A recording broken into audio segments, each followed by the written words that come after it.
Yes with class, let's we read unit second chapter flying together. यहाँ देखिए page number 28 पे आपको एक पिक्चर बना के दिखाई गई है। यहाँ पे एक बहुत बड़ा पेड़ है, एक ट्री है, उस पर कुछ वाइट कलर के बर्ड्स बैठे हैं और उसके जो फुट में, जो वहाँ की शुरुआत है ग्राउंड में, वहाँ पे एक क्रीपर है। क्रीपर मीन्स होता है बेल, जो कि अपने सहारे से नहीं चल सकता, दूसरों का सहारा लेके वो ऊंचाई पर चढ़ता है। चलिए हम अपनी जो ये स्टोरी है वो रीड करते हैं। First of all we read what is written in this white cloud. What are some of the things your parents and teachers tell you to do on time? वो कौन सी चीज़ें हैं जो कि आपके पेरेंट्स, आपके टीचर्स आपको टाइम पर करने के लिए बोलते हैं? Get up in the morning, do the homework and pack your bag. यही काम बोलते हैं आपके पेरेंट्स कि टाइम पर उठो, अपना होमवर्क करो, अपना बैग पैक करो।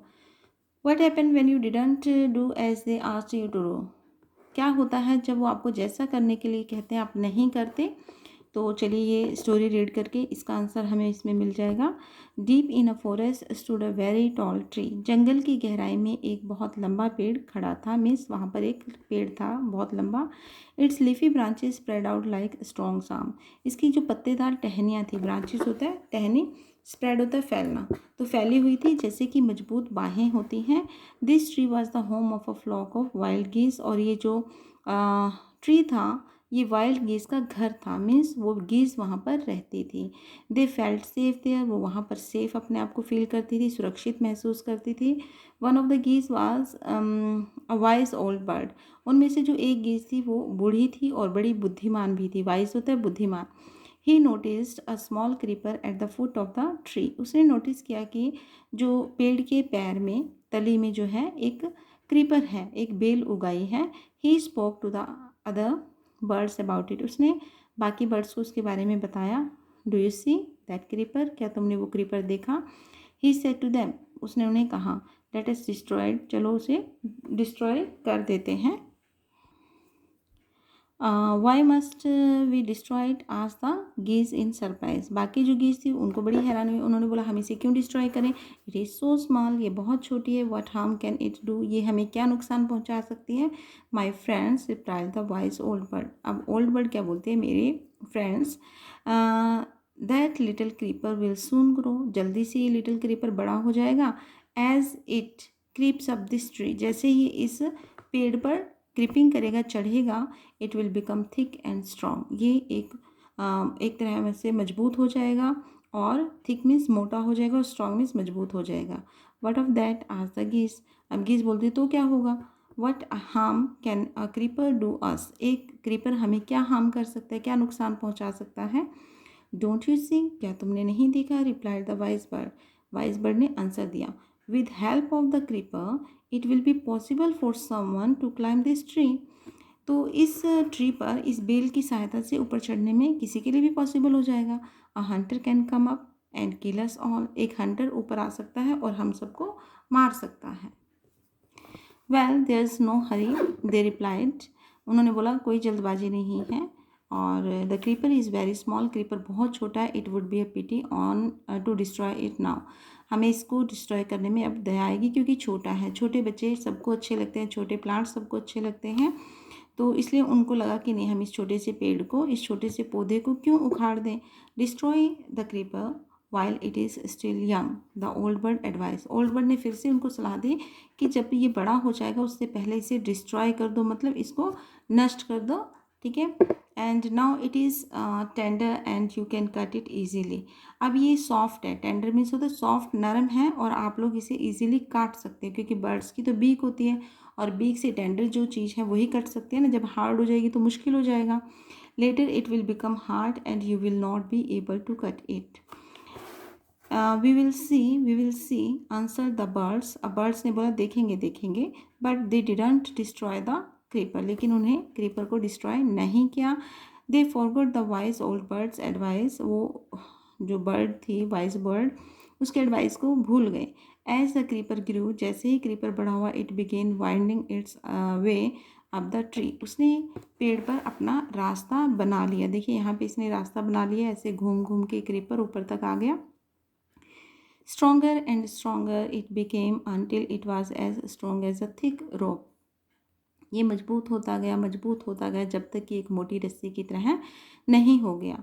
वन मॉर्निंग व्हेन द गीस had gone out in search of food, एक मॉर्निंग में जब जो सारी बर्ड्स हैं वो दाना चुगने जाती हैं ना, खाना लेने जाती हैं दिन में, तो वो सब गई हुई थी खाना की खोज में। A hunter came to the forest, एक हंटर जो है जंगल में आया। So this is where the wild girls live, तो ये वो जगह है जहाँ पर वाइल्ड गीज रहती हैं। ही सेड टू हिमसेल्फ, उसने अपने आप को कहा, when they come back in the evening I shall catch them, जब वो वापस आएंगी तो मैं उन्हें पकड़ लूँगा। The hunter climbed up the tree with the help of the creeper, अब वो उस क्रीपर की हेल्प से ऊपर चढ़ गया। He go to the top, वो ऊपर बिल्कुल टॉप पे आ गया। And spread his net there, और उसने वहाँ पर अपना नेट फैला दिया। Then he climb down and went away, तब वो नीचे आया और चला गया। In the evening the geese return home, they didn't notice the net, शाम को जब गीस वापस आए तो उन्होंने नेट को नोटिस नहीं किया, क्योंकि नेट आपने देखा है उसकी जो वायर्स होती है बहुत पतली होती है, रात के समय उनको दिखाई नहीं दी।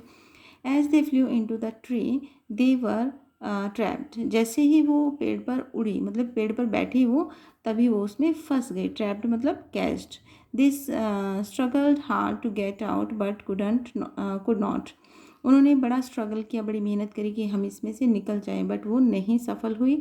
हेल्प हेल्प क्राइड द गीज, अब गीज जो है रोने लगी, help help we are caught in the hunters net, oh what shall we do. अब उन्होंने उसने बोला, अपने आप से वो बोल रहे कि हम इस हंटर के नेट में फंस गए हैं। हंटर होते शिकारी, तो अब हम क्या करें। अब देखिए सभी गेज जो हैं वो रो रही हैं, इनकी आंखों से टीयर्स हैं। डोंट मेक अ फस now said the wise old bird, अब वाइज ओल्ड बर्ड बोलते हैं अब रोने से क्या फ़ायदा, अब मत ऐसे मत करो। Long ago I told you destroy the creeper, बहुत समय पहले मैंने तुम्हें बोला था इसे डिस्ट्रॉय कर दो क्रीपर को, बट यू डिड नॉट, लेकिन तुमने नहीं किया। Now see what has happened, अब देखो क्या हुआ है। Tomorrow morning the hunter will come back and kill us all, कल सुबह जो है हंटर वापस आएगा और हम सबको मार देगा। We were foolish wept the birds, we are very sorry we did not listen to you, please tell us what to do. अब वो क्या बोलती है, हम मूर्ख थे, फुलिश मतलब मूर्ख थे। वेप द बर्ड, रोने लगी वो और बोली हमें माफ़ कर दीजिए कि हमने आपका कहना नहीं माना। लिसन टू यू मतलब आपको नहीं सुना या आपका कहना नहीं माना। अब हमें बताइए हम क्या करें। देन लिसन केयरफुली, अब ध्यान से सुनो, replied the wise bird, when the hunter comes you must all pretended to be dead, जब हंटर आएगा तो तुम सबने ये शो ऑफ करना है। प्रिटेंड होता है टू शो, कि आपने दिखाना है, नाटक करना है कि आप मर चुके हो। जस्ट लाई स्टिल, आपने सिर्फ लेटे रहना है। The hunter will not want dead birds, अब हंटर को तो मरे हुए पक्षी नहीं चाहिए। He will throw us to the ground, वो हमें ग्राउंड पर नीचे फेंक देगा। It will then be easy for him to climb down, तो इससे उसका नीचे उतरना ईजी हो जाएगा, क्योंकि जब आप कोई वेट लेके नीचे उतरते हो तो मुश्किल होती है उतरने में। जब हम कोई भी हमारे पास सामान नहीं होता तो हमारे पास, हाँ, जब हम नीचे आते हैं तो इजीली हम नीचे आ जाते हैं। तो collect the dead birds and take them home, फिर वो उन्हें कलेक्ट करेगा, अपने घर ले जाएगा। When the last of us has been thrown down, जब हमारे में से लास्ट बर्ड को वो नीचे फेंकेगा, नीचे गिर जाएंगी। We must quickly get up and fly away, हमें जल्दी से हमें उठना है और हमने उड़ जाना है। देखिए यहाँ पे बर्ड्स दिखाई गई जैसे उड़ी हुई, ये हंटर हैं। In the morning the hunter came to the tree and climbed up, he looked at the geese in the net, सुबह के टाइम जब वो हंटर वापस आया, ऊपर चढ़ा, उसने देखा कि सारी गेज ऐसे लेटी हुई हैं। दे आर डेड, ही मटर टू हिमसेल्फ, वो अपने आप को बोलते ये तो सब मर गई हैं। मटर्ड होता है अपने आप से बात करना, टॉक टू हिमसेल्फ और her self, okay. He through them out of the net one by one, वो उन्हें एक एक करके नेट से नीचे फेंकता रहा। The birds lay still until the last one had been thrown down, वो ऐसे ही लेटी रही जब तक कि उसने लास्ट बर्ड को नीचे नहीं फेंक दिया। Then all at once they got up and flapped their wings and flew away, वो जल्दी से अचानक से एकदम उठी, जब उन्होंने लास्ट बर्ड नीचे फेंकी तो वो उठी, फ्लैप देयर विंग्स, अपने पंख फड़फड़ाए, फ्लैप मतलब फड़फड़ाना, एंड फ्लू और उड़ गई। The Hunter was taken by surprise, Hunter तो हैरान ही हो गया, हैरानी से उन्हें देखता रहा। From the top of the tree की ऊंचाई से ही watched all the geese fly away, उसने देखा सभी गीज जो हैं उड़ गई हैं। यहाँ पे आपकी स्टोरी ख़त्म हो जाती है। इसका मतलब ये है, इसमें मॉरल ये दिया गया है कि आपको बड़ों का कहना मानना चाहिए। अगर वो कुछ कहते हैं तो वो आपके भले के लिए कहते हैं, ऐसा नहीं कि अभी नहीं करूँगा, कल करूँगा या परसों करूँगा। जब आपके पेरेंट्स, आपके टीचर्स या आपके एल्डर्स कोई भी आपको काम बोलते हैं तो आपको तुरंत कर देना चाहिए। तो अब यहाँ पे इसके बाद न्यू वर्ड्स हैं geese, creeper, winding, muttered and flapped. ये आप इसमें से रीड कर लीजिएगा। उसके बाद आपके हैं question answer. Where did the geese live? तो आप आंसर में क्या लिखोगे? The geese lived on the top of a tall tree. यहाँ पे मैंने आंसर भी लिखे हुए हैं, the geese lived on the top of a tall tree. Second question is why did the old bird advise the other birds to destroy the creeper? तो old bird ने बाकी बर्ड्स को क्यों बोला था डिस्ट्रॉय करने के लिए? क्योंकि उसको लगा था ना वो बड़ी हो जाएगी। तो आप क्या लिखोगे? The old bird advise the other birds to destroy the creeper as या बिकॉज आप यहाँ लिख सकते हो। It would become thick and strong, क्योंकि वो मजबूत और मोटी हो जाएगी। And it would be possible for someone to climb the tree, और किसी के लिए भी पॉसिबल हो जाएगा पेड़ पर चढ़ना। Y did the गीज cry help help? जो गीज हैं वो रोने क्यों लगी? तो आप क्या लिखोगे? The geese cried help help as they were caught in the net of hunter, क्योंकि वो हंटर के नेट में फंस गई थी। What did the hunter do when he thought that the geese were dead? क्या किया हंटर ने जब उसने सोचा कि ये तो मर गई हैं? तो he throw them out of the net one by one. And question number fifth is why did the geese pretend to be dead? क्यों उसने ऐसे शो किया था कि वो मर गई हैं? तो आप क्या लिखोगे? The geese pretended to be dead to save themselves from the hunter, अपने आप को हंटर से बचाने के लिए। उसके बाद है describe one incident when you got into trouble because you did not do your work on time. आप अपने बारे में इसमें लिख लेना। तो इसमें हर बच्चे का आंसर अलग हो सकता है। उसके बाद है true false, state whether the following statements are true और फॉल्स। फर्स्ट है the tree was the house of a flock of parrots. क्या पैरट्स का जो हाउस था? नो, फॉल्स, ये वो तो गीज थी। फ्लॉक एक कलेक्टिव नाउन होता है, जब बहुत सारे पैरट्स या बहुत सारी गीज इकट्ठी होती है, बर्ड्स होते हैं, तो उसको फ्लॉक बोलते हैं। The wise old bird wanted the creeper to be destroyed. True, wild जो ओल्ड बर्ड थी वो चाहती थी उसको डिस्ट्रॉय कर दें। The hunter climb the tree with the help of ladder. तो लैडर होता है जो सीढ़ी होती है, क्या वो सीढ़ी की हेल्प से ऊपर चढ़ा था? नो, फॉल्स आएगा यहाँ पे। When caught in the net the foolish bird began to weep. Foolish bird है जो वो रोने लगी थी। True, the wise old bird help them to escape. जो वाइज ओल्ड बर्ड थी उसने उनकी हेल्प की थी। एस्केप होता है बचना, टू सेव मतलब, तो आप लिखोगे true. Now page number 34, listen to the following paragraph the ant and the dove. यहाँ पे एक आपका पैराग्राफ है। On the way home an ant saw sparkling fountain, he crawled on its wall to take a closer look.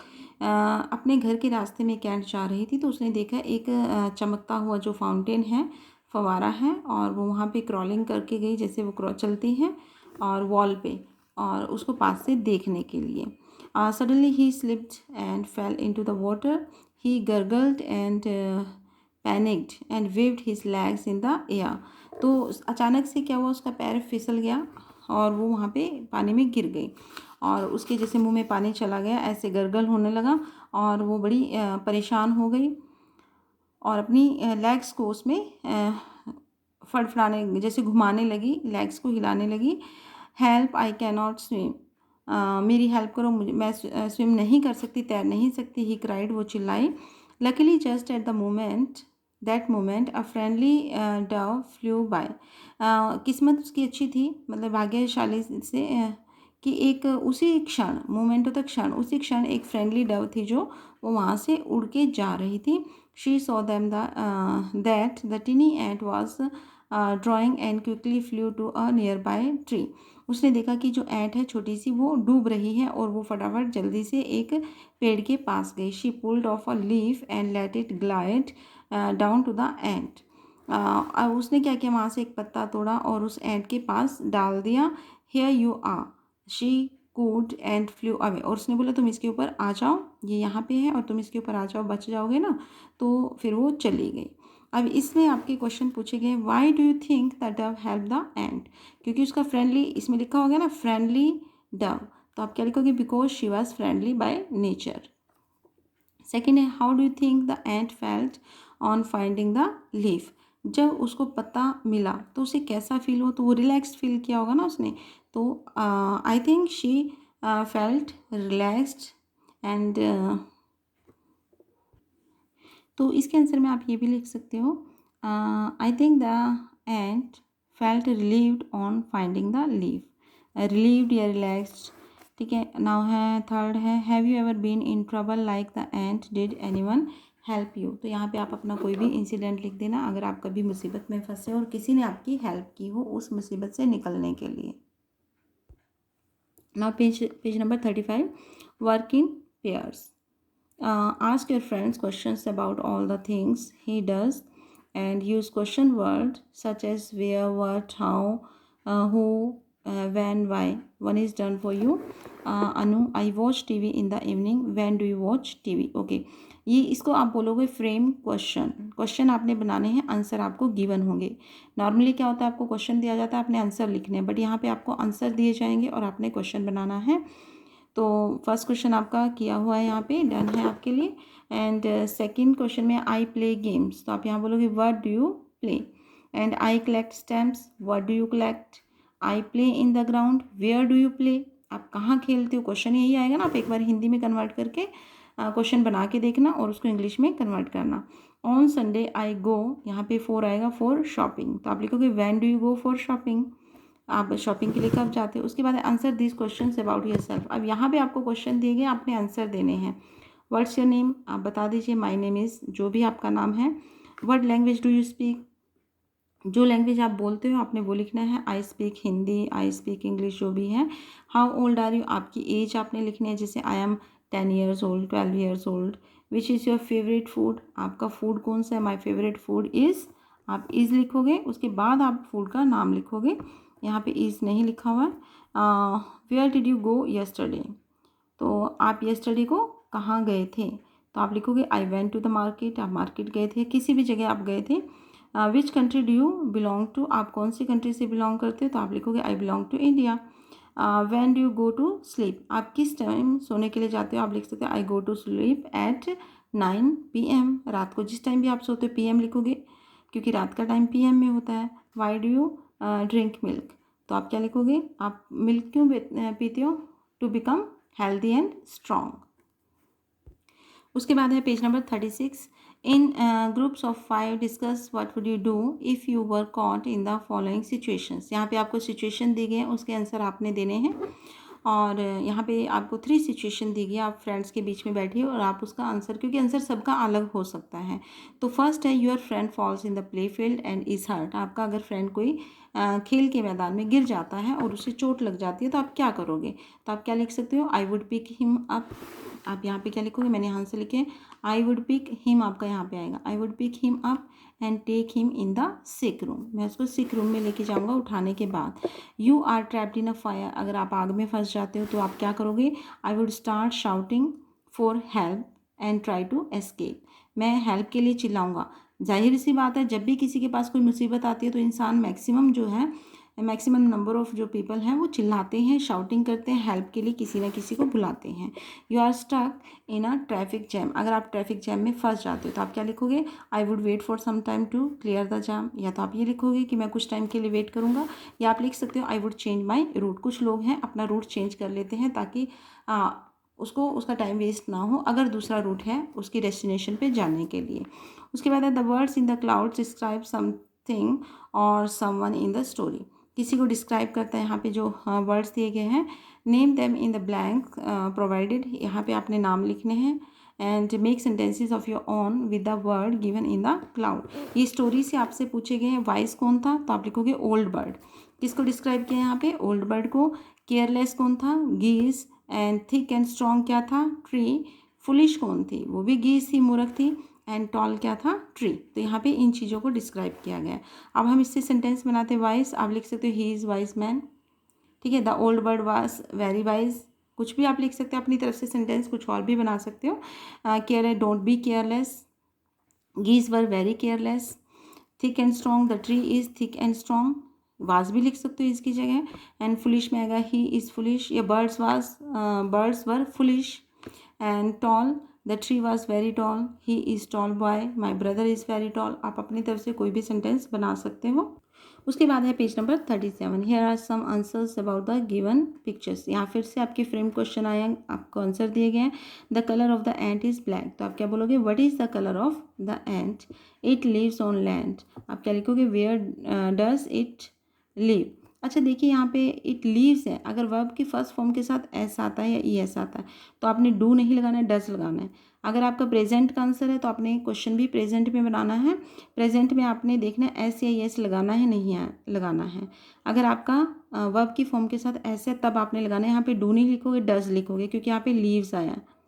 ठीक है, it has 2 long antennas, तो आप लिखोगे how many antenna does it has. It crawls on the ground, where does it crawl, ये कहाँ पे crawl करती है, मतलब चलना, जो ये ऐसे ऐसे करके चलते हैं, ऐसे ऐसे करके उसको क्रॉलिंग बोलते हैं, क्योंकि स्ट्रेट नहीं चलती है। इट ईट्स शुगर, तो आप लिखोगे व्हाट डज इट ईट, यह क्या खाती है। उसके बाद है आपका नीचे नंबर 3 लिखा हुआ है filling the blanks with preposition such as, आपको प्रेपोजिशन दी गई है to, at, of, on, in, into and with. One has been done for you. देखिए प्रेपोजिशन होता क्या है, शॉर्ट में मैं आपको बता देती हूँ। प्रेपोजिशन वो वर्ड्स होते हैं जिनसे हमें पता चलता है कोई चीज़ कहाँ पे है, ऊपर, नीचे, आगे, पीछे, अंदर, बाहर। ठीक है, उससे को बोलते हैं हम प्रेपोजिशन। तो अब यहाँ पे फर्स्ट है the tree was the home, यहाँ पे of a flock of wild geese. Flock मतलब होता है कलेक्टिव नाउन, मतलब जो बहुत सारी गीज इकट्ठी होती है। तो he noticed the creeper at the foot of the tree, foot के साथ हमेशा एट आता है। It would be a pity to destroy it now, तो डिस्ट्रॉय के साथ टू आया, टू डिस्ट्रॉय।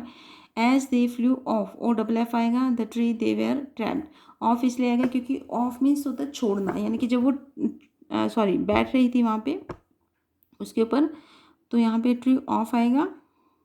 उसके बाद आएगा the boy ran with the dog, the frog jump into the well. देखिए इन भी हो सकता है, इनटू भी हो सकता है। इनटू जो होता है वो गहराई के लिए आता है। ठीक है, बहुत सारी जब गहराई, वेल जो होता है गहरा होता है, तो यहाँ पे इनटू का यूज़ होगा। The girl was thrilled to see के साथ हमेशा टू आता है, to see her new bicycle, वो खुशी से जो पागल हो गई साइकिल को देखकर अपनी। The birds were caught in the net, अब नेट जो होता है वो गहरा नहीं होता, इसलिए यहाँ पे इन आया। The children walked on the bridge, तो यहाँ पे ऑन आएगा क्योंकि ब्रिज पे टच करके कोई चलता है तो उस पर ऑन आता है। Now page number 38, complete the paragraph with suitable words from the box. अब ये बॉक्स में आपको वर्ड्स दिए गए, ये पैराग्राफ में आपने डालने हैं। One day as I was walking dash the bank of the river, तो यहाँ पे आएगा अलॉन्ग, जैसे मैं किनारे के साथ साथ चल रहा था। I saw my friends running into the field, अब फील्ड के बीच में था वो, इन टू आएगा। He was calling my name and waving to me, waving मतलब हाथ हिलाया उसने मेरी तरफ। I stopped and waited and after some time he reached where I was standing, after some time मतलब कुछ देर के बाद वो वहाँ पर पहुँच गया। he said I went all, यहाँ पे आएगा आपका around the town, around मतलब चारों तरफ मैं देखा है शहर में। for you तुम्हें, I have some exciting news to share with you, तुम्हारे साथ मुझे एक exciting news है वो शेयर करनी है। I have some do you remember the old house dash the neem tree, तो नेक्स्ट द नीम ट्री, जो पुराना घर जिसके जो नीम के ट्री से आगे था।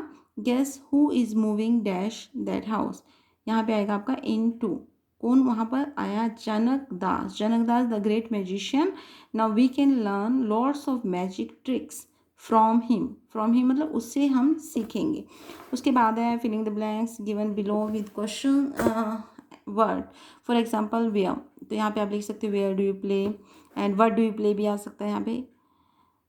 हाँ, आपने वेयर नहीं लगाना, जरूरी नहीं है आप वेयर लगाओ, कोई भी वर्ड लगा सकते हो जिससे क्वेश्चन बोले। आप ये भी लिख सकते हो व्हाट डू यू प्ले, तुम क्या खेल रहे हो। When do you get up, तुम कब उठते हो। What do you have for breakfast, ठीक है, आप उसमें क्या लेते हो, यहाँ पे व्हेन भी आ सकता है। When do you have breakfast, तुमने ब्रेकफास्ट कब किया। And when do you go to school, ये यहाँ पे व्हेन ही आएगा। What do you like best in the school, games, art और music. What is your birthday, sorry यहाँ पे है व्हेन इज़ योर बर्थडे, तुम्हारा बर्थडे कब है।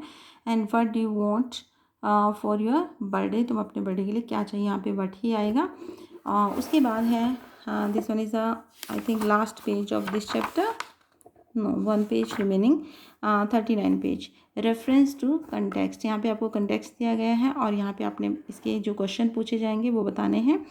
Well there is no hurry, the creeper is very small, it would be a pity and to destroy it now. ठीक है, ये अब सेकंड है। So this is where the wild geese live, तो ये यहाँ पे वाइल्ड गीज रहते, ये वो जगह है। अब यहाँ पे है हु सेड दिस, ये किसने कहा। अगर फर्स्ट जो कंटेक्स्ट है ये किसने यहाँ पे कहा है, तो यहाँ पे आएगा द गीज सेड दिस। गीज ने बोला था ना ये कि कोई ज़रूरी नहीं है अभी से हम इसे डिस्ट्रॉय करें। उसके बाद to whom was it said, किसको कहा था उसने, the old wise old bird को, to wise old bird, to लगाना है आपने, to wise old bird. When was it said, कब कहा था, when the wise old bird advise them to destroy the creeper, when wise old bird advise them to destroy the creeper. उसके बाद है ये वाला जो रेफरेंस जो भी है यहाँ पे, इसका आपने क्वेश्चन का आंसर देना है। हु सेड दिस, ये किसने कहा था, ये हंटर ने कहा था, hunter said this. And to whom, to himself, उसने अपने आप से बात कही थी क्योंकि वो अपने आप से फुसफुसा रहा था। व्हेन वाज इट सेड, उसने कब कहा, when he came to the jungle and he saw the tree where geese lived, जहाँ पर गीज रहती थी। Draw picture of the speaker of the above line, तो यहाँ पे आपने पिक्चर बनानी है स्पीकर की। फर्स्ट में आपने बर्ड बनाना है क्योंकि गीज जो है वहाँ पे स्पीकर हैं जो बोल रही हैं। सेकंड में आपने हंटर बनाना है। Now this one is the last page of this chapter, page number 40, fun time. Proverbs are short wise saying, for example look before you leave. Proverbs होती हैं जो कि छोटे से शॉर्ट में कोई बात कही जाती है। This means that we should think carefully before we take any actions. Here are some popular English proverbs. Read them aloud together and discuss what each could mean. इसका मतलब क्या होता है आपने लिखना है। प्रोवर्ब आपको गिवन दिए, जैसे मुहावरे लोकोक्तियाँ होती हैं इस टाइप से। ओल्ड इज़ गोल्ड, इसका मतलब क्या होता है आप लिखोगे, it means old things are also precious for us, precious to us या फॉर अस, जो पुरानी चीज़ें सबके लिए कीमती होती हैं। As you sow shall you reap, जैसा बोओगे वैसा काटोगे। तो इसका मतलब क्या आता है, if you do good you will get good and you if you do bad you will get worse in the future. आपको फ्यूचर में अच्छा नहीं मिलेगा, अगर आपने बुरा किया तो बुरा मिलेगा, अच्छा किया है तो अच्छा मिलेगा। उसके बाद है यूनिटी इज़ स्ट्रेंथ, एकता में बल है, जिसको हम हिंदी में बोलते हैं। इसका मतलब क्या आएगा, we are strong as a union and weak if alone. हम अगर इकट्ठे रहते हैं तो हम मजबूत रहेंगे, अकेले अकेले हम अकेले रह जाएंगे। तो उसके बाद है united we stand, divide we fall. अगर हम जुड़े रहेंगे तो हम खड़े रहेंगे, अगर हम डिवाइड हो गए तो हम गिर जाएंगे। इसका भी मतलब ये भी ऐसा ही यूनिटी स्ट्रेंथ की तरह ही है। इसका मतलब है if we remain one no one can defeat us, अगर हम एक रहेंगे तो कोई भी हमें हरा नहीं सकता। A friend in deed is a friend in deed, मतलब जो फ्रेंड मुसीबत में काम आए वही फ्रेंड होता है, इसका मतलब ये है हिंदी में। और इंग्लिश में इसका मतलब क्या आएगा, the best friend is who remains with you in good and bad. आपका बेस्ट फ्रेंड वही होता है जो आपके अच्छाई में और बुराई में, बुरे वक्त में और अच्छे वक्त में, दोनों में आपके काम आता है, आपके साथ रहता है। उसके बाद आपको यहाँ पे भी एक प्रोवर्ब दिया गया है, ऑल्स वेल दैट एंड्स वेल। इसका मतलब होता है अंत भला होता है, जैसे होता है ना, अगर शुरू में अच्छा है तो अंत भी अच्छा ही होगा। तो इसका मतलब ये है, if the result is good forget the difficulties you faced. अगर रिजल्ट अच्छा है तो उसको करने में जो भी मुसीबतें आती हैं उस चीज़ को आपको भूल जाना चाहिए। राइट डाउन योर स्टोरी और the event, then read the paragraph to your neighbour. ये आपका एक एक्टिविटी, आप खुद कर सकते हो इस चीज़ को।